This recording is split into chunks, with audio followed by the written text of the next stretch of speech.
We got a lot of new information about Fallout 76 from this past QuakeCon. Unfortunately, a lot of questions I know many of us had did end up going unanswered, but there is still a lot of really good information coming out. But at least for me, there's actually a bit of a revelation. With one of the trailers following QuakeCon, we got to see some more of Fallout 76's gameplay interacting with others co-op, and while watching that trailer, I realized, oh, everything in this trailer is actually going to be a feature in the game. Even though it was in this cartoony style, it would eventually end up as a feature, they just aren't showing us real gameplay of it for whatever reason. Maybe a lot of you guys realized this a while ago, but at least for me, a lot of the weapons, gameplay mechanics, things like that were being shown, I kind of wrote off. And there's quite a few things shown in some of these earlier trailers that I kind of overlooked, but are actually quite substantial. So in this video, I'm going to go over some of those trailers, as well as look at an interview and a few tweets we've actually had since QuakeCon. So first and foremost, I actually want to take a deeper dive on the trailer they showed us during QuakeCon, which was like the perks and card system. This one unfortunately had no real gameplay, but there's still quite a few things in the background that are notable.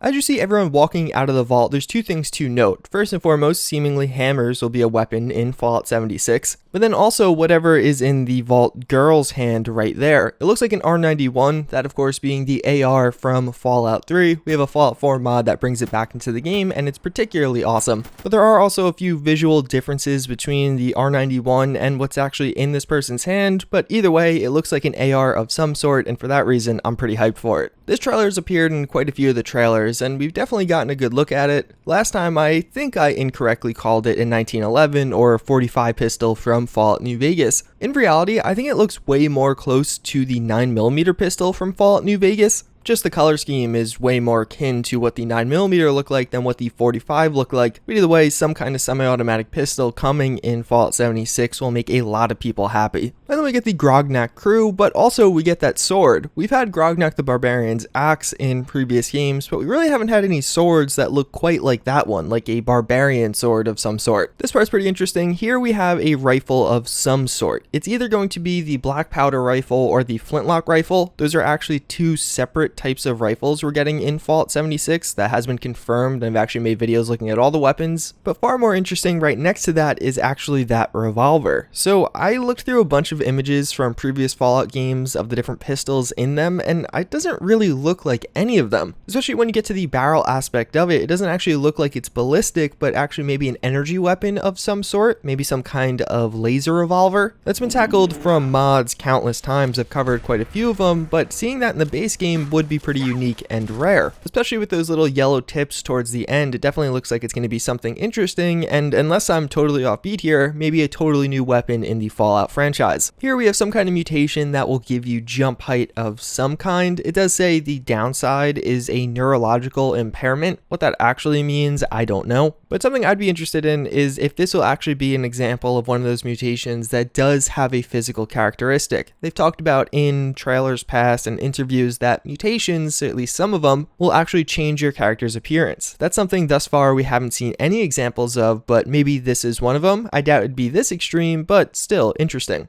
But hey, speaking of mutations, if you personally are having some mental health issues, you could look at today's video sponsor, that with BetterHelp. You probably heard a lot of other YouTubers talk about BetterHelp, so I'll be brief. It more or less is going to be one of the most affordable options as far as online mental health care does go. You're going to be able to connect with literally thousands of different certified professionals and talk to them about whatever issues you're presently having. This is a website that is used and trusted by literally thousands. And if you are having a problem, this is pretty much going to be one of the best ways online to actually address it. You can find a link down below as to where you can sign up and give things a go. Even if you don't like it, you could always cancel. So that kind of wraps up the trailer portion of this video, but moving on, we have a bunch of other tweets and things from different interviews that I do want to address and talk about. In my last trailer recap video, there was this church that had a bunch of trading post emblems on it, and I was pretty curious, speculating as to what that could be. Well, we got somewhat of a confirmation on Twitter from Pete Hines. He does say this is actually going to be a location where you can find an NPC trader. There's going to be multiple scattered around the map, and he said himself it's actually going to be one of the most popular ways he does his trading. Now, considering there's no human NPCs in the game, who will actually enact the role of these traders isn't clear, but robots or whatever whatever other creature they do choose, at the end of the day, it probably won't have that big of an impact. And for whatever reason, there seems to be a lot of confusion in this realm in particular, that of Fallout 76 Power Armor editions, or kind of the limited or special edition of the game. Recently, a few people actually picked up additional copies, but Pete Hines on Twitter has confirmed that they are done. They're not making any more. He's confirmed this in the past. The reason some people got copies from retailers is through cancellations. Or at least that's what he speculates here. They didn't send any more copies. They didn't find some ones in the back. Everything they had was sent to distributors, and the stock on those are pretty much gone at this point. As to the question of when we'll hear more about Fallout 76, Bethesda will be at Gamescom. They did confirm this. Gamescom is taking place from August 21st to the 25th, so not this week, but next week. Bethesda actually did release a press release talking about this. We do know that they're going to be showing off Blades, Rage 2, and they announced that they're going to have a Fallout 76 party. This is probably very similar to what we saw at E3, but I wouldn't expect anything massive. Maybe we'll get some more interviews similar to how we got at E3, but outside of that, I don't think there's going to be a new big gameplay reveal or anything like that. With an update to the beta FAQ, Bethesda actually announced that Fallout 76 would not be making its way over to Steam. There really wasn't a ton of context around this at the time, outside of just the fact that it wasn't coming to Steam, at least right now. Well, with an interview at QuakeCon, Pete Hines gave us a lot of context to that decision. As to why they're actually using their own client, he does explain that we feel like the best way for us to provide the best experience and service to our customers is to be dealing with them directly and not through someone else. There's some different things that have happened or have come up where having everyone work directly with you does not make things a little easier in terms of talking to your player base, having them talk to you. I'm 100% sure I know whose fault it is and whose problem it is when you're having an issue with the game. It's ours. He also does mention that Fallout 76 may come onto Steam at a later date, but it's not really confirmed or denied, and they're unsure about Doom Eternal, but they're not confirming other or future games aren't going to be on Steam. This is seemingly a decision they're making on a case-by-case basis, at least at the time being, so you may see a future title on Steam, even though Fallout 76 and potentially Doom Eternal don't make their way over. Pete Hines also talked Battle Royale knockoffs. This really got traction right around when Fallout 76 was revealed, but we had no details on it. When we found out from those leaks that it was going to be an online game, and people are saying, oh, is it going to be a Battle Royale? Pete Hines basically says here that Bethesda didn't find success by copying others' trends or following other people where they found success. They're doing their own thing, and if Battle Royale seems interesting enough for them to do it independently of other people, then they'll do it. Giving the example that if the Elder Scrolls Legends was just a copy of Hearthstone, it probably wouldn't be nearly as successful as it was. So that about wraps it up. I know there's kind of a lot of information all throughout this video. I figured rather than making individual videos or just not covering some of this information, I kind of throw it all together into one. Hopefully you guys found this informative. As always, again, I thank you all for watching, and I hope to see you guys all next time. Later.